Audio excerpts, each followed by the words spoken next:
सुप्रभात बच्चों। आज हम कक्षा 12 की अंतरा पाठ्य पुस्तक के 9वें अध्याय जिसके कवि हैं विद्यापति का अध्ययन करेंगे। विद्यापति जिन्हें मैथिल कोकिल के नाम से जाना जाता है, मिथिला के प्रसिद्ध कवि रहे हैं बच्चों, श्रृंगार के कवि माने जाते हैं। इनके यहाँ पर 3 पद दिए गए हैं। प्रथम पद में विरहिणी नायिका के हृदय के उद्गारों के बारे में बताया गया है। प्रियतम के जाने से नायिका अत्यंत दुखी है। कवि ने उनके कार्तिक मास में आने की संभावना प्रकट की है। दूसरे पद में प्रियतमा सखी से कहती है कि मैं जन्म जन्मांतर तक अपने प्रियतम को देखती रहूं तो भी मेरे नेत्र संतुष्ट नहीं हो सकते हैं। और तीसरे पद में वियोग के कारण नायिका का शरीर धीरे धीरे कमजोर होता जा रहा है। इनमें एक विरहिणी नायिका के बारे में बताया है। एक विरहिणी नायिका अपने नायक से दूर होकर किस प्रकार से उसके वियोग में दुखी रहती है, उसी का वर्णन इसमें कवि ने किया है। सबसे पहले बच्चों, जो इसमें नायिका है, नायिका कौन है इसमें? राधा। और नायक कौन है? कृष्ण। तो नायिका राधा है और नायक कृष्ण है। जब कृष्ण गोकुल से मथुरा चले जाते हैं तो राधा जो है उनके प्रेम में, उनके वियोग में जो है बहुत ही दुखी रहने लगती है।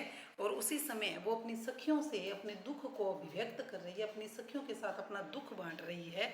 उसका इसमें वर्णन किया गया है कि पतिया ले जायद रे मोरा पियतम पास। राधा कहती है कि अरे सखी के पतिया, पतिया का मतलब है पत्र, जायद का मतलब है जाना, लय का मतलब होता है बच्चों लेकर, मोरा का मतलब है मेरे, और प्रियतम का मतलब है बच्चों प्रियतम, के का मतलब है कौन, कि ऐसा कौन है जो मेरा पत्र ले जाकर मेरे प्रियतम श्री कृष्ण को देगा। कि अपनी सखी को कह रही है राधा कि अरे सखी, क्या कोई ऐसा है जो मेरा पत्र ले जाकर मेरे प्रियतम श्री कृष्ण को दे देगा। ये नहीं सहे असह्य दुख रे भेल सावन मास। सावन मास, सावन क्या मतलब होता है? सावन यानी सावन का महीना। ये नहीं, ये यानी हृदय, सहे, सहे का मतलब सहन करना, असह का मतलब असहनीय, यानी जिसकी कोई सीमा ही नहीं है। तो नायिका कहती है यानी राधा कहती है कि श्रावण का महीना शुरू हो गया है, श्रावण का महीना शुरू हो गया यानी वर्षा ऋतु आरंभ हो गई है और मेरा हृदय इस असहनीय दुख को सहन नहीं कर सकता है। वो कहती है कि अरे सखी, तुम मुझे कोई ऐसा व्यक्ति बताओ जो मेरा पत्र ले जाकर मेरे प्रियतम को दे, क्योंकि वर्षा ऋतु शुरू हो गई है और अब इस वियोग के असहनीय दुख को मैं सहन नहीं कर सकती हूँ। एक सरी भवन पिया बिनु रे मोही रहलो न जाए। एक सरी भवन पिया बिनु, कि एक सरी यानी अकेली से, भवन होता है घर, पिया यानी प्रियतम, बिना, बिनु का मतलब है बिना, मोही का मतलब है मेरे से, रहलो का मतलब होता है रहा नहीं जाता, कि अब अकेली इस भवन में प्रियतम के बिना मुझसे रहा नहीं जाता है। सखी अन्न कर दुख दारुण रे जग के पतियाए। अरे सखी, अन्न कर दुख दारुण, दुख दारुण, दारुण का मतलब होता है कठोर, दुख अनकर का मतलब है लोग इसे समझ नहीं सकते हैं। रे जग के पतियाए, कि सखी अनकर दुख दारुण रे, कि अरे सखी, ये जो मेरा दुख है, कठोर दुख है, ये मुझसे सहन नहीं होता है। जग के पतियाए, और जग इस पर कोई इसको समझ नहीं सकता है। पतियाए का मतलब समझ नहीं सकता है, कि मेरा जो ये असहनीय दुख है इसे संसार के लोग समझ नहीं सकते हैं। क्यों? क्योंकि प्रेम क्या है? प्रेम तो अनुभव करने की चीज होती है और एक सच्चा प्रेमी जो है वही एक प्रेमी के हृदय को जान सकता है। इसलिए राधा कहती है कि मेरा जो दुख है वो इस संसार के लोग समझ ही नहीं सकते हैं। मोर मन हरिहर ले गए रे अपनो मन गेल, कि मोर मन, मोर मन का मतलब मेरा मन, हरिहर, हरि का मतलब है श्री कृष्ण और हर का मतलब है हरण करके, कि मेरा मन श्री कृष्ण हरण करके ले गए हैं। गेल रे अपनो मन गेल, अब मेरा मन जो है उनके पीछे पीछे मथुरा में चला गया है। यानी कृष्ण जब से गोकुल से मथुरा गए हैं तो अपने साथ ही वो मेरे मन का हरण करके ले गए हैं। अब मेरा मन मेरे पास नहीं है। गोकुल तेजी मधुपुर बसरे कन अपजस लेल। गोकुल तेजी, तेजी का मतलब त्याग करना, मधुपुर का मतलब है मथुरा, कि गोकुल को तो त्याग दिया है और मथुरा में जाकर बस गए हैं। अब ये अपयश क्यों ले रहे हैं? वो ही अपयश का मतलब अपयश ले रहे हैं, यानी लोग उनको अब ये बुराई कर रहे हैं लोग कि कृष्ण मथुरा चले गए हैं और वापस लौट कर नहीं आ रहे हैं। तो ये जो न लौटने का अपयश है वो आप क्यों ले रहे हो? आप वापिस लौट कर आ जाओ। विद्यापति कवि गाओल रे, विद्यापति कवि गाओल, गाओल का मतलब गा रही हैं, राधा को समझा रहे हैं। विद्यापति कवि राधा को बता रहे हैं, कह रहे हैं धनी धरु मन आस, कि धरु, धरु का मतलब है धारण करो, मन आस, अपने मन में, तुम अपने मन में धैर्य विश्वास को धारण, आशा को धारण करो और ये विश्वास रखो कि एक दिन कृष्ण तुम्हारे पास अवश्य लौट कर आएंगे। तो विद्यापति कहते हैं कि अरे राधा, तुम अपने मन में धैर्य, आशा और विश्वास रखो। आउत तोर मन भावर रे ए ही कार्तिक मास। आउत का मतलब है आना, तोर का मतलब है तुम्हारे, कि तुम्हारे जो मन भावन यानी जो तुम्हारे प्रियतम हैं वो इस कार्तिक मास में तुम्हारे पास अवश्य ही लौट कर आएंगे। दूसरा पद देखो बच्चों, दूसरे पद में जैसे कि पहले मैंने बताया था तुम्हारे को कि सखियां जो हैं वो राधा से कहती हैं कि अरे राधा, तुम जब कृष्ण से इतना प्रेम करती हो, इतना तुम दोनों के बीच में प्रेम है, तो तुम हमें अपनी बातें तो बताओ, तुम अपने प्रेम के अनुभव तो हमें बताओ कि तुम्हें कैसा लगता है। तो राधा अपनी सखियों से कहती है कि उनके अनुभव पूछ रही हैं प्रेम के। तो राधा कहती है सखी रहे की पूछ सी अनुभव मोय। पूछ सी का मतलब पूछना, अनुभव, मोय, मोय का मतलब मेरे। अरे सखी, तुम मेरे अनुभव क्या पूछती हो? से है प्रीति अनुराग बखानिए तिल तिल नूतन होय। सेह का मतलब है स्नेह, प्रीति का मतलब है प्रीति, अनुराग का मतलब है प्रेम, बखाने का मतलब है वर्णन करती हूँ। तिल तिल, तिल तिल यानी वैसे वैसे ही, नूतन का मतलब नया, कि जैसे जैसे मैं अपने स्नेह, प्रीति और प्रेम का बखान करती हूँ वैसे वैसे ही ये नित्य प्रति नया नया ही होता जाता है। कि मतलब जितना जितना मैं अपने प्रेम के बारे में बताती हूँ, प्रेम के बारे में सोचती हूँ, उतना ही वो मुझे नया नया लगता है। जन्म अवधि हम रूप निहारल नयन त्रिपित भेल।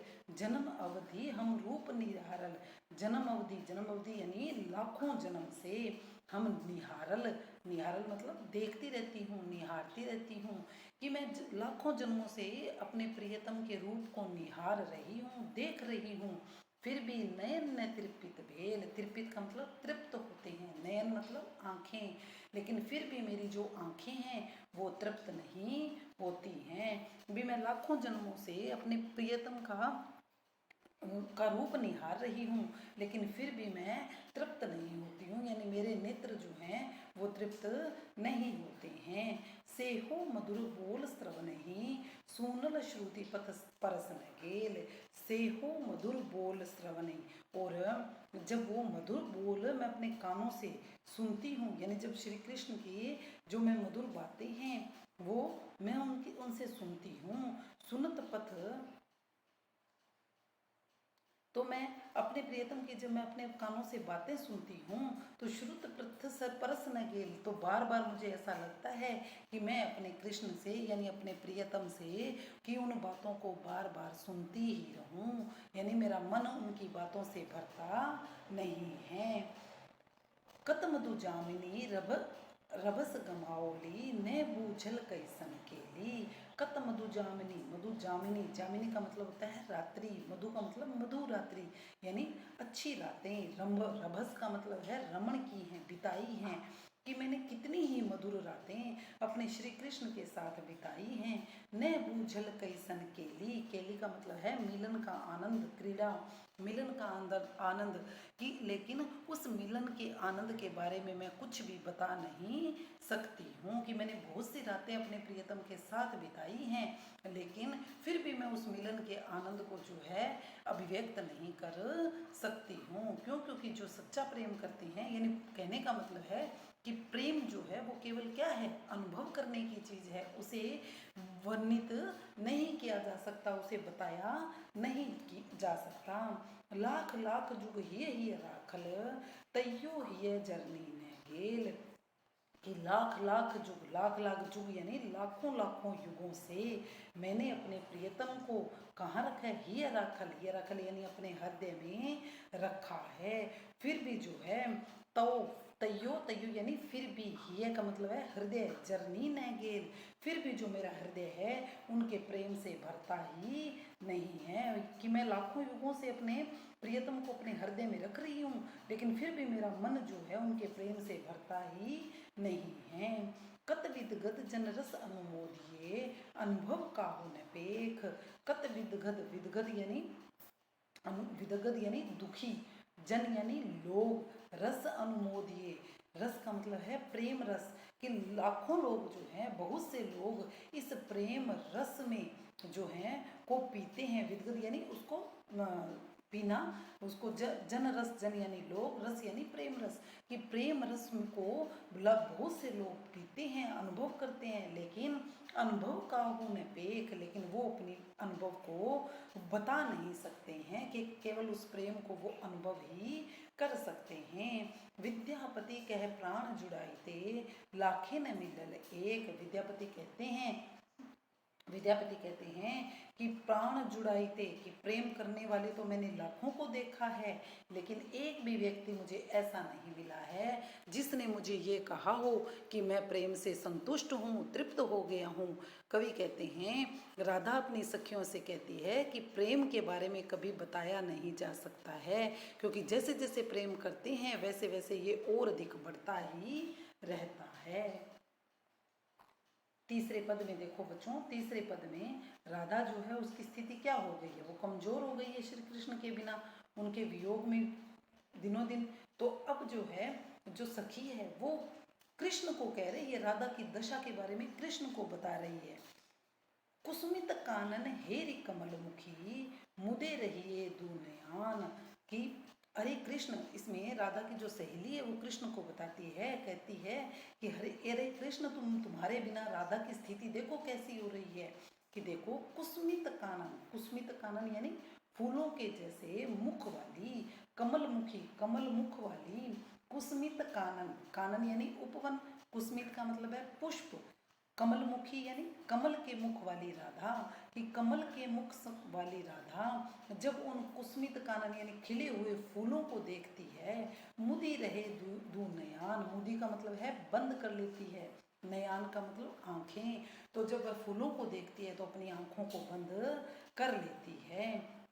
कोकिल कलरव मधुकर धुनि सुनी, कर दे झांपई कान, कोकिल कलरव, कोकिल यानी कोयल, कलरव यानी उसकी ध्वनि, मधुर ध्वनि, मधुकर होता है भंवरा, कि जब वो कोयल के शोर को और कोयल के कलरव को यानी उसके शोर को और मधुरे की मधुर गुंजन को जब सुनती है तो झांपई यानी बंद कर लेना, तो अपने कानों को क्या कर लेती है, अपने हाथों से बंद कर लेती है। अभी जब फूलों को खिला हुआ देखती है तो आंखें बंद कर लेती है, और जब वो कोयल की और भंवरे की मधुर ध्वनि सुनती है तो अपने कानों को बंद कर लेती है।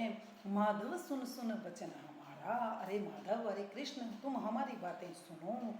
क्योंकि वो सारी चीजें उसे क्या लगती हैं, उसे कष्ट देती हैं, उसे अपने प्रियतम की याद आती है, इसलिए वो ऐसा करती है। तू गुण सुंदरी अति भेल दुबरी, गुनी गुनी प्रेम तोहारा, तोहारा का मतलब है तुम्हारा, तू है गुण सुंदरी, की तुम्हारी वो सुंदर रूप सी राधा जो है भेल दूबरी यानी एकदम ही क्या हो गई है, कमजोर हो गई है। किस लिए, तुम्हारे प्रेम को बार बार याद करके तुम्हारे लिए वो क्या हो गई है, बिल्कुल ही कमजोर हो गई है। धरनी धरी धनी कत बेरी बैसही, पुनित ही उठई न पारा। धरनी धरी, धरनी यानी पृथ्वी पर, कतक बेरी बैसे कि जब धरनी पर वो बैठ जाती है, पृथ्वी पर जब वो बैठ जाती है तो फिर पुनित ही उठई न पारा। पुनि यानी दोबारा, उठई यानी उठना, पारा का मतलब है उठ पाना, कि जब वो धरती पर बैठ जाती है तो उसके शरीर इतना कमजोर हो गया है कि वो वापस उठ भी नहीं पाती है। कातर दिथि करी चौदस हेरी हेरी, नयन गरे जलधारा। कातर, कातर यानी एकदम उदास, दिठी करी, दिठी का मतलब है दृष्टि से, कि इतनी कमजोर हो गई कि वो पृथ्वी से तो खड़ी नहीं हो सकती, अगर नीचे बैठ जाती है तो खड़ी नहीं हो पाती है।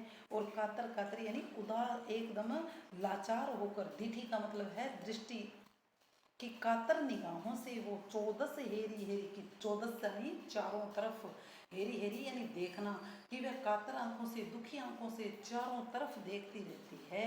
नयन गरे जलधारा, और जब तुम दिखाई नहीं देते हो तो उसके आंखों से जल की धारा बहने लग जाती है।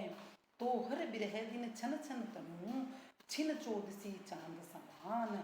तो हर विरह, तो हर यानी तुम्हारे, विरह में, दिन प्रतिदिन, छन छन तनु, तनु होता है शरीर, की तुम्हारे विरह के कारण दिन प्रतिदिन उसका शरीर इतना कमजोर होता जा रहा है, जैसे चौदस का चंद्रमा होता है, कि चौदस की तिथि को जब चंद्रमा दिखाई देता है, उसी प्रकार से उसका शरीर भी दिन प्रतिदिन जो है वो कमजोर होता जा रहा है। बनई विद्यापति शिव सिंह नरपति, लक्ष्मा दे रमान। विद्यापति कहते हैं कि देखो, इससे तो, तुमसे तो समझदार शिव सिंह राजा ही है, जो अपनी पत्नी लक्ष्मी देवी को भ्रमण, यानी उनके साथ में ही वो क्या करते हैं, भ्रमण करते हैं, अपनी पत्नी लक्ष्मी देवी को एक क्षण के लिए भी अकेला नहीं छोड़ते हैं। तो इस पद में जो राधा की सहेली है वो कृष्ण को राधा की स्थिति के बारे में बता रही है कि तुम्हारे वियोग में राधा कितनी दुखी